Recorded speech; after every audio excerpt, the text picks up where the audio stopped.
Hello and welcome to Byju's IAS. Let's take up the analysis of today's The Hindu newspaper.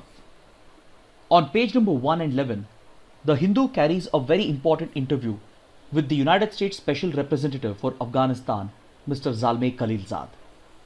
See, Zalmay Khalilzad is the special envoy of the United States who negotiated the US-Taliban peace deal, which was signed earlier in February at Doha. Right now, Mr. Khalilzad is on an official visit to India, and he has met with India's foreign minister and India's national security advisor in order to convince the Indian strategic leadership to play a more proactive role in the Afghan peace process.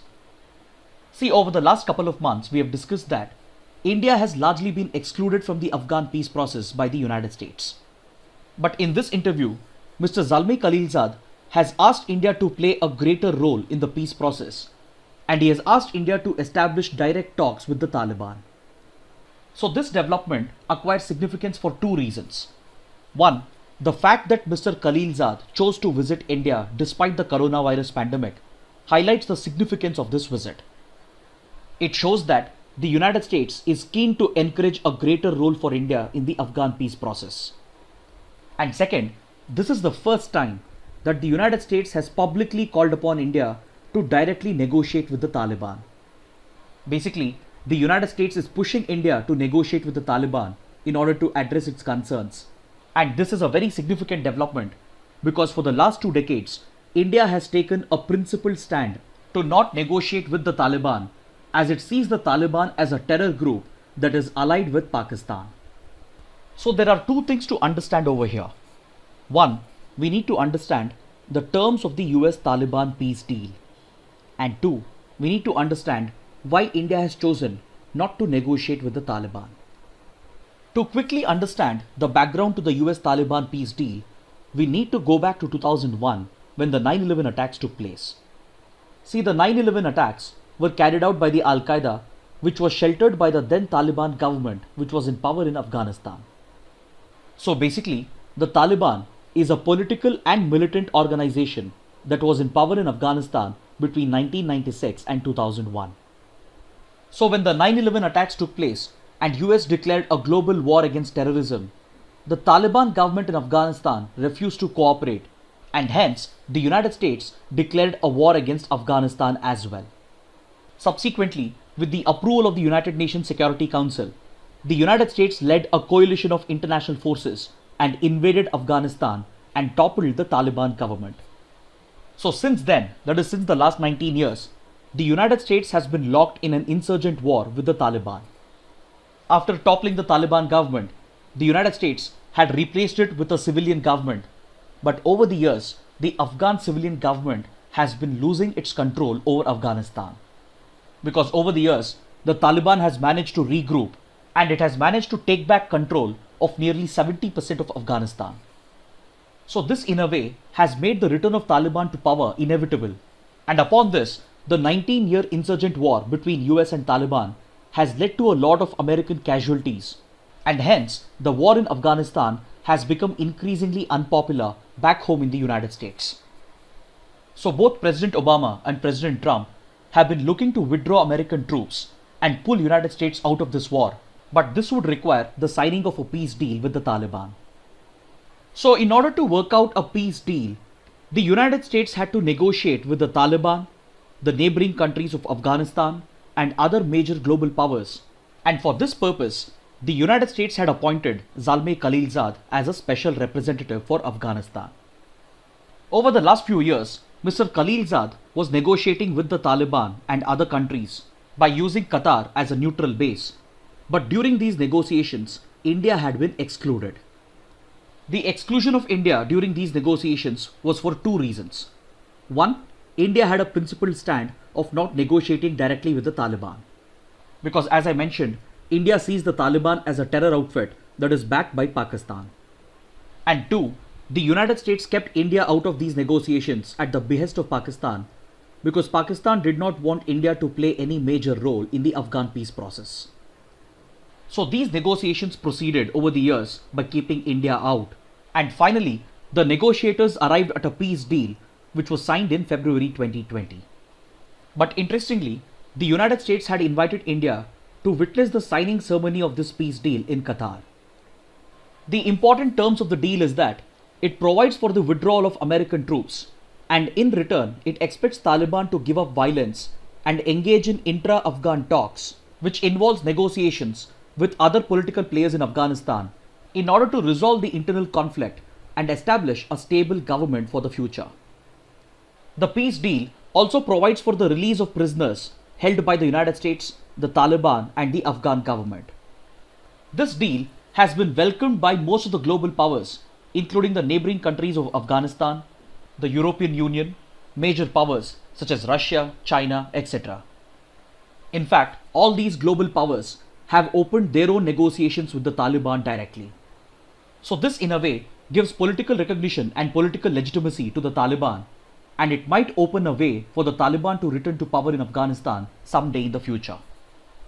After the peace deal was signed, the 6+2+1 countries have been meeting regularly in order to implement the deal, and the deal has been backed by the P5 countries of the UN Security Council as well.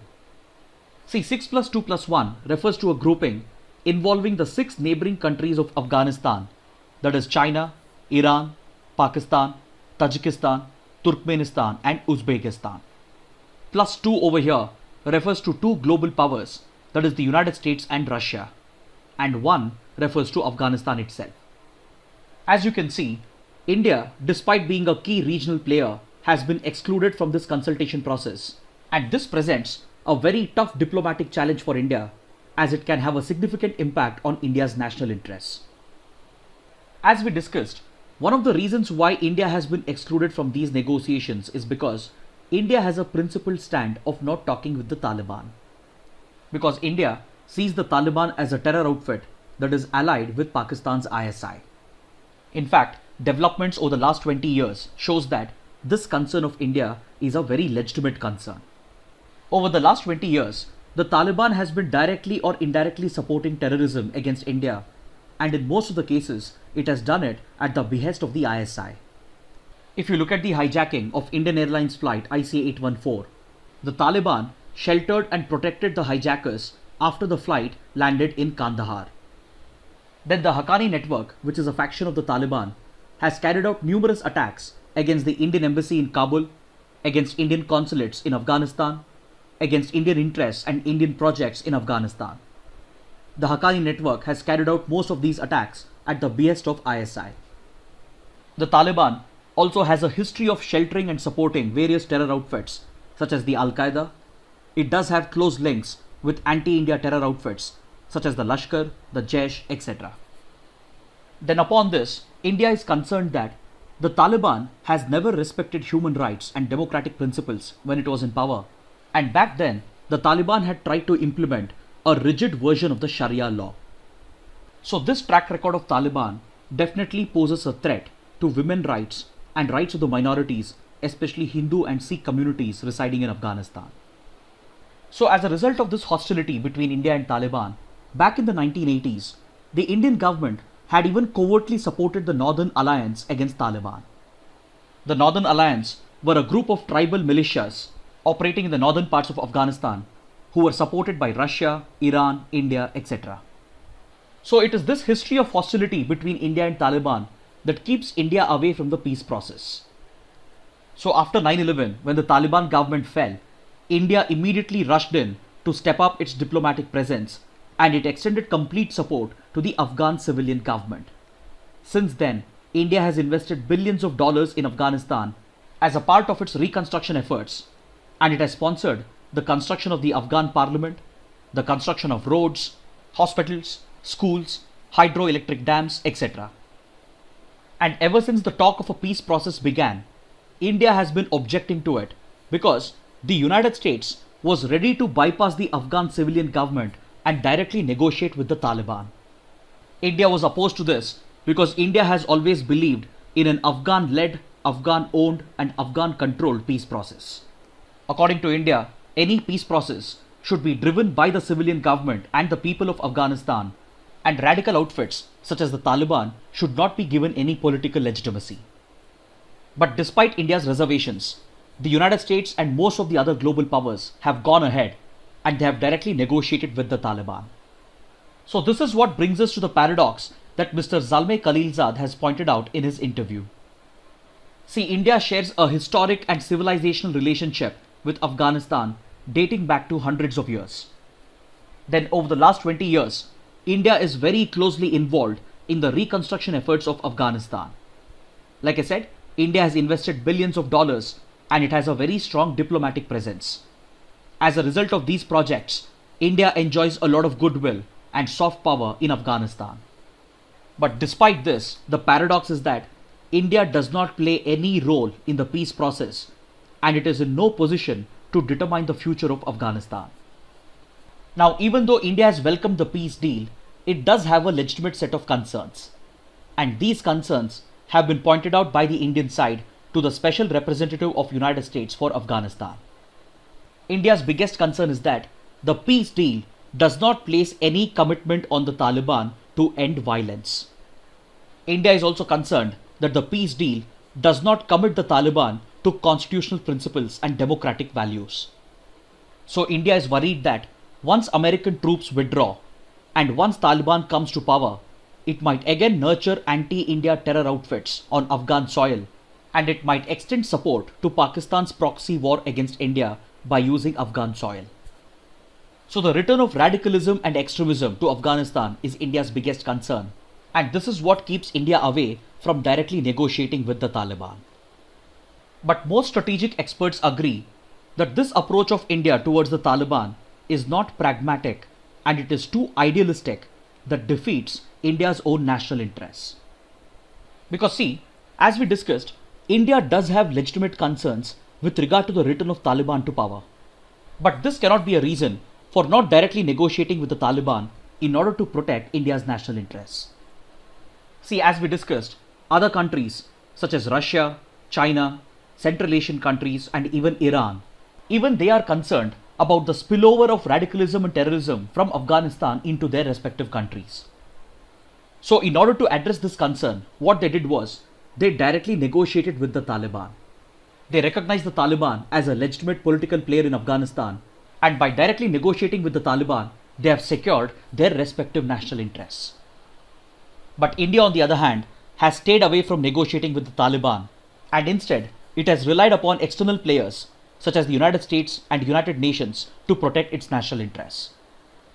In the pragmatic world of international relations, such an approach won't work, and India should start seeing that the Taliban and Pakistan are two different entities, because this is exactly what the other countries have done. Yes, the proxy war of Pakistan and its state-sponsored terrorism is a genuine concern for India. But this should not keep India away from directly negotiating with the Taliban, because India's current approach won't keep the Taliban away, because the Taliban has already been given legitimacy by the rest of the world. So the argument is that India should see this as an opportunity and directly engage with the Taliban and bury the hostile history of the past so that it can create a distinction between the Taliban and the Pakistani state agencies. Through direct negotiations, India can ensure that the Taliban doesn't act at the behest of Pakistan. By recognizing Taliban's legitimacy in Afghanistan, India can create an incentive for the Taliban to protect Indian interests in Afghanistan. This is what has been stated by Zalmay Khalilzad as well. He has said India's concerns are genuine, but he has said that the Taliban has made a commitment under the peace deal to end violence and not allow Afghan soil to be used for terror activities against the United States and its allies. So he has called upon India to directly negotiate with the Taliban and address the concerns that are affecting its national interests. But of course, India cannot take the statements of the United States at face value, and it cannot blindly believe that the Taliban would give up violence and radicalism once it is allowed to return to power. So the only way in which India can address its concerns with regard to the radical and violent ideology of the Taliban and its connections with Pakistan is by directly negotiating with the Taliban. Now let's take up an editorial from page number 6, which evaluates the dilution of labor laws by a few state governments. Yesterday we discussed that the state government of Uttar Pradesh and Madhya Pradesh have decided to dilute their labor laws and provide exemptions to industries in order to revive economic growth and industrial activity that has suffered as a result of the pandemic and the lockdown. See, there is no doubt that the pandemic and the lockdown has caused immense economic suffering. But the answer to reviving economic growth does not lie in the dilution of labor laws. The editorial says that basing the revival of economic growth on the dilution of labor laws is simply amoral and perverse. Because the dilution of labor laws could further lead to the exploitation of the working class and the labor class, as these laws are meant to guarantee adequate compensation, basic health and safety, and provide for clean and safe working conditions. See, the Madhya Pradesh government has decided to amend the Factories Act in order to extend the working hours to 12 hours per day and 72 hours per week. It has also decided to exempt industries from abiding by the labor laws for a period of 3 months, which otherwise mandate the industries to provide basic facilities at the workplace such as drinking water, first aid, protective equipment, cleanliness, ventilation, lighting, canteens, toilets, etc. The UP government, on the other hand, has approved an ordinance that suspends all labor laws for a period of 3 years, except for the ones that are related to abolition of child and bonded labor, women employees, construction workers and payment of wages, compensation to workmen for accidents while on duty, etc. Except for these laws, all the other labor laws are being suspended in Uttar Pradesh for a period of 3 years. The editorial says that such an approach to revive economic growth is amoral because it would lead to further exploitation of the worker class and the labor class. See, there is no doubt that most of India's labor laws are outdated and rigid. In fact, a number of labor laws are seen as obstacle for growth. In fact, a number of labor laws places an unnecessary burden on the industries and the owners. But this does not mean that economic growth can be revived by simply diluting the labor laws, especially during a pandemic. Instead of a blanket dilution of the labor laws, what we need is a comprehensive set of labor reforms. In fact, even before the pandemic, the central government was working on labor reforms, and it has proposed to replace the existing labor laws with a set of consolidated code for wages, industrial relations, occupational safety, health and working conditions at workplace. Such comprehensive and wide-sweeping reforms will help in striking a balance between the concerns of the industries and the owners and as well as the rights of the workers. The editorial says that it is a flawed assumption that by simply diluting labor laws, we can promote and revive economic growth. The editorial also reminds us that the lockdown has already had a huge impact on the vulnerable and weaker sections, such as migrant workers, laborers, etc. So during these tough times, what we need is policies that can protect the weaker sections and not laws which can lead to their further exploitation. So in this context, the editorial hopes that the central government does not provide assent to the dilution of labor laws that have been proposed by the state governments. Since the subject of labor falls under the concurrent list of the Indian Constitution, both the center and the states share the jurisdiction. So for any labor laws that have been passed or amended by the state governments, the concurrence of the center would be required. And the central government always has the powers to not grant assent to the changes that have been proposed by the state governments. Now let's take up another editorial which praises the transitional government of Sudan for banning the horrific practice of female genital mutilation. See, right now, Sudan is going through a transition from a dictatorship to a democracy. Last year, there was a revolutionary movement in Sudan which led to the fall of Omar al-Bashir's dictatorship. And right now, a transition government comprising of civilian and military officials are transitioning the country into a full-fledged democracy. One of the key demands of this revolutionary movement, which was led by professionals and students, was to replace Omar al-Bashir's 30-year dictatorship with a progressive constitution that could protect human rights, especially the rights of women. In Sudan, female genital mutilation happens to be a socio-cultural practice, and hence the transitional government has decided to outlaw this practice, and this proposal for a ban has to be approved by the Supreme Council. So the editorial praises this decision of the transition government as it is crucial to uphold the rights of women against this discriminatory practice.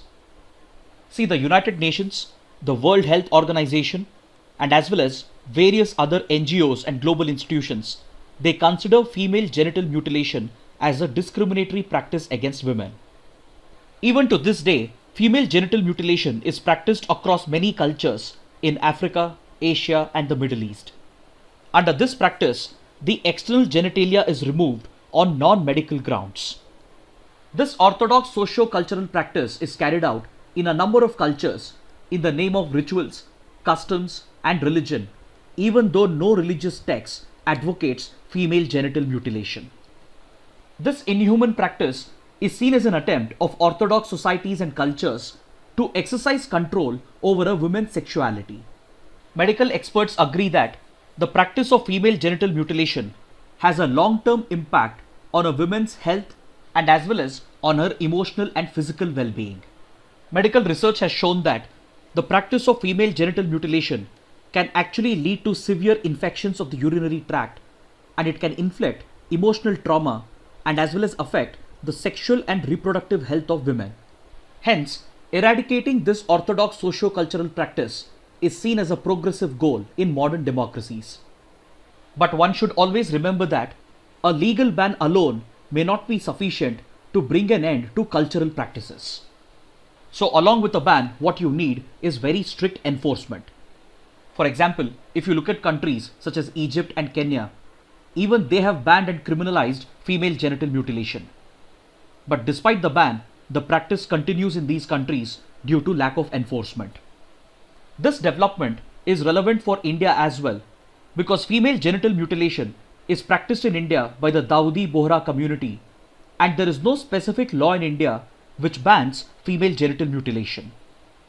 A case related to this is being argued at the Supreme Court on the grounds that the practice of female genital mutilation violates right to equality, right to freedom of expression, and right to life. But the other side has been arguing that the interference of judiciary in religious and customary practices violates freedom of religion that has been guaranteed under Article 25 and Article 26. In fact, there are quite a few similar cases that are pending in front of the Supreme Court that bring up a conflict between these set of fundamental rights on the grounds of religion. One such case deals with the entry of women to the Sabarimala temple. So considering the similarities in these cases, the Supreme Court has clubbed all these cases together and it has referred the matter to a higher level bench of the Supreme Court. Now let's take up an article from page number 8. The National Green Tribunal, which was looking into the Vizag gas leak case, has directed the company to make an initial deposit of 50 crore rupees as compensation, and it has also formed a fact-finding committee. While issuing the orders to make this initial deposit for compensation, the NGT has relied upon the principle of strict liability. But legal experts have pointed out that the usage of principle of strict liability by the NGT is not viable and legally valid, because this principle was already declared redundant by the Supreme Court in 1986, because the principle of strict liability traces back its origin to a 19th century British law. This principle for paying compensation in the event of an industrial disaster evolved in 1868 in a case known as Rylance vs. Fletcher. According to this British era principle, the party who is liable to pay compensation can easily escape from his liability because the principle of strict liability provides for a number of exemptions for the industries. Just by stating that a disaster was an accident or an act of God, companies can escape from their liability to pay compensation. So the flaws in this principle of strict liability was brought out by the Supreme Court in 1986 when it was hearing the oleum gas leak case in New Delhi. This disaster had occurred just a couple of years after the Bhopal tragedy of 1984, which had made India realize the lack of a legal framework in the country to secure adequate compensation to the victims of an industrial disaster. So in this context, the Supreme Court carried out a careful scrutiny of the principle of strict liability, and it declared the principle to be redundant. Instead, the Supreme Court ordered that the principle of strict liability should be replaced with the principle of absolute liability. Under the principle of absolute liability, companies are bound to pay compensation to the victims of an industrial disaster, and it does not provide for any exemptions. The Supreme Court even declared absolute liability to be a part of Article 21 of the Indian Constitution. Next, on page number 16, we have an article that refers to the mass hatching of olive ridley turtles along the coastline of Odisha. See, the preferred mass nesting sites of olive ridley turtles is located at the Rushikulya Rookery at the mouth of the Rushikulya river. We also have a mass nesting site at the mouth of the Mahanadi river and another major mass nesting site at Gahir Mata. But I have already covered the mass nesting phenomena of olive ridley turtles in complete detail on the 24th of Feb. So kindly go back and watch this analysis. But there is one point in this article which can be very important for prelims. The article mentions that the hatching of these eggs is dependent on the temperature of the sand and the atmosphere during the incubation period. Now let's take up the practice questions. Which of the following statements are correct? Maldives is an archipelago of islands located on the Chagos Laccadive Ridge, which is a vast submarine mountain range in the Indian Ocean. It is the world's lowest lying country. It is located entirely in the northern hemisphere. The 8-degree channel separates the entire group of Lakshadweep Islands from Maldives. Amongst the 4 given statements, the third statement is incorrect. So option C is the right answer. This question has been asked because we have an article on page number 5 which refers to the geographical and logistical challenges being faced by the Indian Navy in executing Operation Samudra Setu. The objective of this operation is to evacuate Indian nationals who are stranded in Maldives. But while executing this operation, the Indian Navy and the Indian High Commission in Maldives had to deal with a complex set of challenges posed by the unique geography and location of Maldives.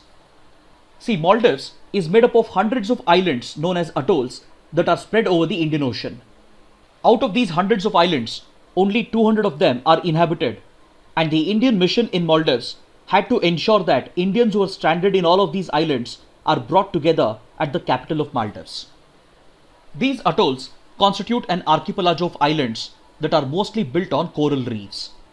These islands of Maldives, including the Lakshadweep Islands of India, they are located on a subterranean mountain that is referred to as the Chagos Laccadive Ridge. And Maldives happens to be the lowest lying country in the world, and this is what makes it vulnerable to the impact of climate change and rising sea levels. But the third statement given in the question is incorrect because Maldives is not entirely located in the northern hemisphere. It actually crosses over the equator, and it happens to be one of the 13 countries that straddle along the equator. The 13 countries that are present along the equator includes Colombia, Ecuador, Brazil, Gabon, Sao Tome and Principe, Republic of Congo, Uganda, Somalia, DRC or the Democratic Republic of Congo, Kenya, Maldives, Indonesia and Kiribati. You can see in this map that the Adu Atoll, which is the southernmost atoll of Maldives, crosses over the equator. And the channel that divides the Lakshadweep Islands of India and Maldives is the 8-degree channel. Now let's take up the next practice question. Which of the following are correctly matched? On one side, we have a list of drugs, and on the other side, we have a list of diseases that these drugs are supposed to treat. First, we have Lopinavir Ritonavir. It has been matched with tuberculosis. This is an incorrect match because Lopinavir Ritonavir is an antiviral drug against HIV/AIDS, not against tuberculosis. Next, Ribavirin has been matched with hepatitis C, and injectable interferon beta 1b has been matched with multiple sclerosis. Both these drugs have been correctly matched, hence option D is the right answer. This question has been asked because we have an article on page number 10, according to which the usage of these 3 drugs in combination has given positive results against COVID-19 during an ongoing clinical trial in Hong Kong. Now let's take up the next practice question. Which of the following statements are correct? The Lipu Lake Pass is located at the tri-junction of Nepal, India and China. One route of the Kailash Manas Sarovar Yatra to Mount Kailash traverses through this pass. Both the statements are correct. Option C is the right answer. This question has been asked because according to this article on page number 11, Defence Minister Rajnath Singh has inaugurated a new link road built by the Border Roads Organization in order to facilitate the Kailash Manas Sarovar Yatra. This road that has been built passes through the Lipu Lake Pass, which is located at the tri-junction of Uttarakhand, Nepal and Tibet. According to the Government of India, the construction of this new link road near the line of actual control between India and China will bring down the duration of the yatra from 2 to 3 weeks to just 1 week. See, the Kailash Manasarovar Yatra involves a visit to Mount Kailash and Lake Manasarovar that are located in Tibet, and it constitutes a sacred pilgrimage for Hindus. Every year, the Ministry of External Affairs organizes the Kailash Manasarovar Yatra, and there are two routes through which the yatra can be completed. One route goes through the Nathula Pass in Sikkim, and it involves a combination of air travel, road travel and trekking. So if the pilgrimage is carried out through the Nathula Pass route, the duration needed is anywhere between 2 to 3 weeks. Then we had another route that passes through the Lipu Lake Pass, which is located at the tri-junction of Uttarakhand, Nepal and Tibet. This happens to be a much shorter route as compared to the Nathula route, but the problem was a large part of this route on the Indian side was under repair and not suitable for vehicles to pass through, and it also involved a lot of extensive trekking, and as a result, carrying out the yatra through this route would also take anywhere between 2 to 3 weeks. But now, the Border Roads Organization has completed the construction of a road between Daruchula and Lipu Lake Pass, which considerably brings down the travel time. Now let's take up a practice question from the 2019 prelims paper. With reference to Asian Infrastructure Investment Bank, consider the following statements. AIIB has more than 80 member nations. India is the largest shareholder in AIIB. It does not have any members from outside Asia. Amongst the given statements, only the first statement is correct, so option A is the right answer. See, the Asian Infrastructure Investment Bank, which was set up in 2016 with the leadership of China, already has a membership of more than 100 countries. The membership of AIIB is open to all the members of the International Bank for Reconstruction and Development, which is the lending arm of the World Bank, and as well as to all the members of the Asian Development Bank. The AIIB has not restricted its membership to Asian countries alone, and it also has non-regional members such as Canada, United Kingdom, Australia, etc. And India is not the largest shareholder in AIIB, it is actually China. So this makes statement 2 and 3 incorrect, so option A is the right answer. This question has been asked because on page number 15 we have an article according to which the government of India has borrowed a loan of $500 million from the Asian Infrastructure Investment Bank in order to support its emergency response against the COVID-19 pandemic. This loan that India has borrowed is a part of the larger $1.5 billion loan that is being co-financed by the World Bank. Finally, let's take up a couple of mains practice questions. The first question, global powers have already recognized the Taliban as a stakeholder in the Afghan peace process. But India has maintained a principled stand and largely stayed away from negotiating with the Taliban. Is this approach sustainable for Indian interests in Afghanistan? Examine. The second question, industrial activity has taken a massive hit as a result of the COVID-19 lockdown. In response, state governments are looking to dilute labor laws in order to revive economic activity. Could this lead to further exploitation of laborers? Analyze. So kindly write an answer to these questions and post your answers in the comment section below. So this concludes our discussion for the day. Thanks for watching.